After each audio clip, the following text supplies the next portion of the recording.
la manière dont les professionnels de l'accueil, que ce soit des professionnels de crèche ou de multi-accueil, ou que ce soit des professionnels de type assistante maternelle qui accueillent l'enfant à leur domicile,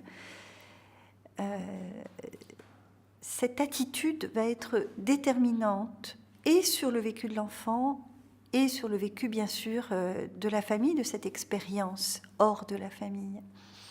Les professionnels ont besoin d'être formés, évidemment, mais jamais on ne transformera un professionnel de l'accueil du jeune enfant en spécialiste de tous les handicaps existants.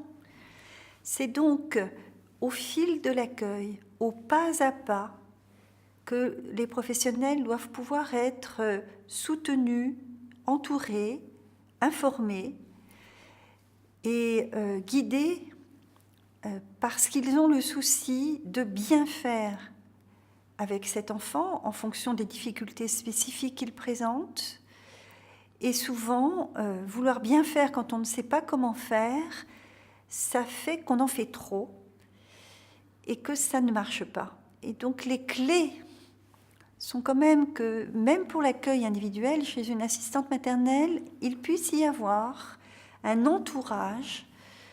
Il y a des possibilités d'unités mobiles d'appui et de soutien qui peuvent se rendre au domicile ou qui peuvent venir dans la crèche, composées de psychologues, médecins, ergothérapeutes, psychomotriciens, que sais-je.